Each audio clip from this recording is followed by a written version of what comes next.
Welcome to the Deep Dive. We're here to shortcut the noise and get right into the stuff you really need to understand. That's right. Today, we're looking at something, well, pretty complex. It's a case of political entanglement, maybe even irony, I suppose. It's all sourced from a letter to the editor about what it calls Pringle's hypocrisy in the Harney Motors scandal. And this really gets to the heart of a key tension, doesn't it? You've got the public calls for accountability on one side. Yeah. And then these often hidden financial relationships that really fuel political machines. So our goal today, our mission, if you like, is to figure out how the opposition leader, Jamal Pringle, got tangled up in the very scandal he was demanding answers on. Right. He was out there very publicly calling for an investigation. Exactly. And what does this whole situation tell us about, the wider system of political financing? The source material lays out the central irony almost immediately. Pringle standing up in Parliament, demanding action against corruption. A strong stance publicly. But then the evidence we're looking at seems to connect his own company directly to this network accused of running the scheme.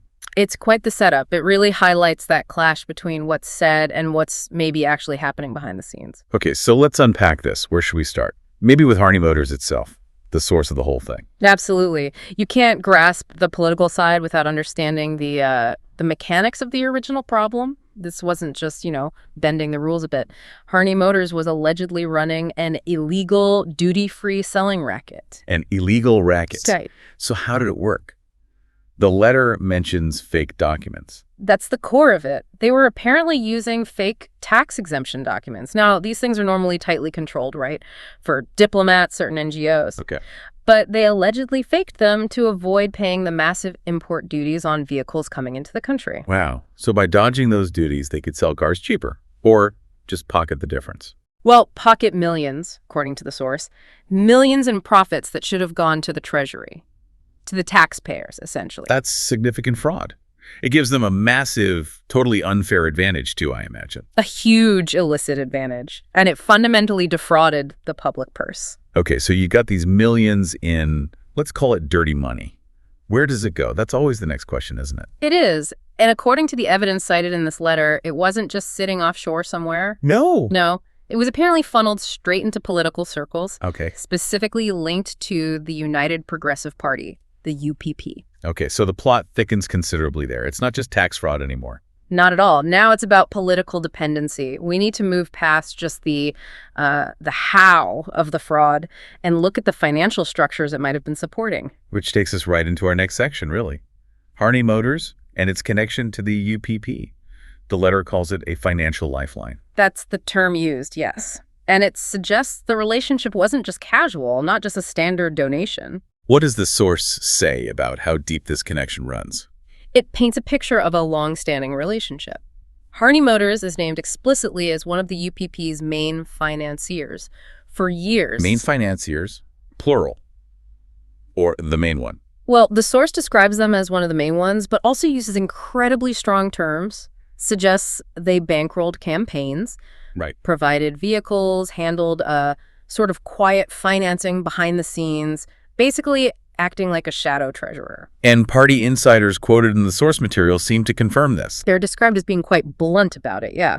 Calling Harney Motors the UPP's most powerful campaign funder. The most powerful. And here's that crucial phrase again. A critical financial lifeline, especially looking ahead to the next election. Critical financial lifeline. Yeah. That language is really telling, isn't it? It absolutely is, because critical lifeline implies dependency.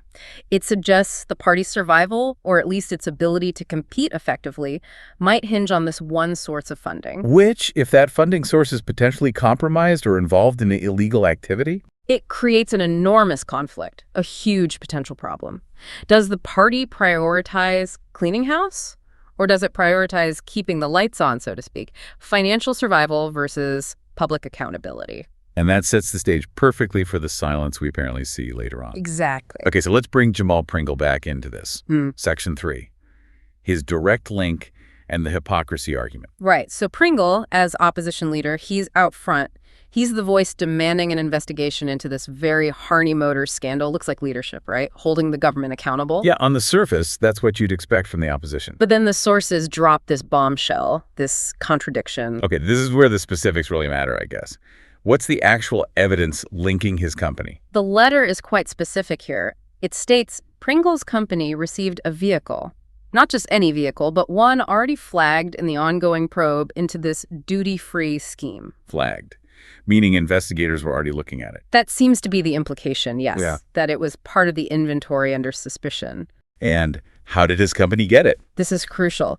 The source says the transfer was direct from Harney Motors, the company at the center of the fraud allegations to Pringle's company. Directly from Harney Motors. And the timing? Around Christmas last year, according to the letter, so fairly recent, and during the period this scandal was likely unfolding or being investigated.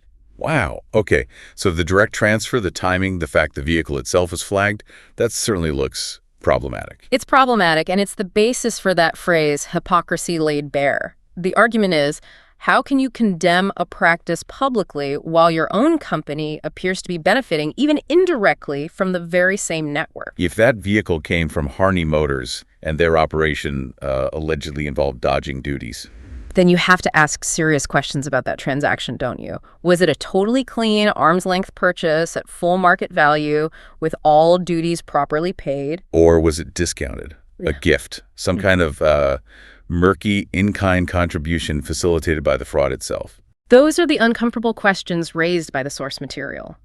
For the link to be refuted, Pringle would need to show very clearly that this transaction was completely legitimate and separate from any wrongdoing by Harney Motors. But the documentation, as described, seems to tie his company to a vehicle caught up in the investigation. And that is the core of the accusation, a personal business connection to the, let's say, potentially tainted proceeds of the practices he's publicly denouncing. So it really forces you, the listener, to think. If the person leading the charge against corruption is seemingly caught up in it, what does that say about the commitment to real integrity? It's a tough question for voters, absolutely. Okay, let's move to the fallout. Section 4. What happened when this information came out? According to the source, was there a strong reaction from the UPP? The reaction was notable for its absence, apparently. Silence, that's the word used. Silence. Despite evidence linking their main financier to a massive fraud and their own leader's company receiving a questionable vehicle. According to the letter, yes. No senior UPP figure would publicly condemn Harney Motors or distance the party. Which brings us back full circle, doesn't it? It does, back to that critical financial lifeline. The silence isn't accidental, it's likely strategic. Because attacking Harney Motors would be Attacking their own funding, cutting off their own lifeline. It seems they calculated that the political damage from staying silent was less severe, or at least less immediate, than the financial damage of speaking out and potentially losing that support. So it looks like a choice between public perception and financial necessity. And according to the source, they chose financial necessity, which, the letter argues, exposes a double standard. How so? Well, they demand accountability when it suits them, when it targets their opponents, but when the spotlight falls on their own major backer, Why protect them? they protect them, or at least stay silent. Which leads the public, or at least the author of this letter, to question if the UPP is genuinely interested in fighting corruption, or just in protecting its own interests. It makes you wonder if this is just about this one party, or if it points to a bigger issue. Oh, I think it definitely points to a systemic issue.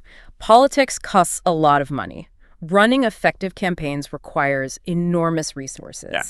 And that reality can push parties into uncomfortable relationships with wealthy donors or corporations, some of whom might be operating in, let's say, legally gray areas, or worse. It's a global challenge, really. Okay, let's try and quickly recap the main points of this deep dive. Sure. We started with the Harney Motors scandal itself, this alleged illegal duty-free scheme using fake documents, generating millions in illicit profits. Right.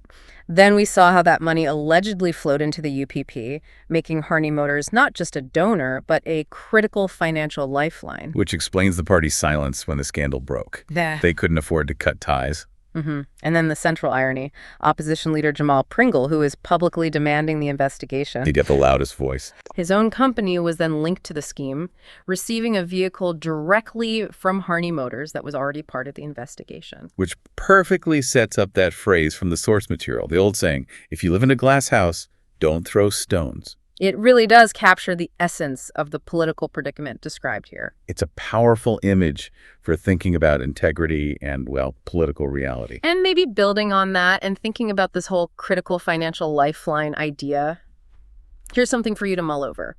Okay. Given how incredibly expensive modern political campaigns are, it's just a fact. Does the system itself almost force parties into these kinds of dependent relationships? Do they have to find these lifelines even if they come with strings attached or even if they're compromised? What does the sheer cost of doing politics today tell you about the possibility of genuine political independence? Something to think about as you process all this.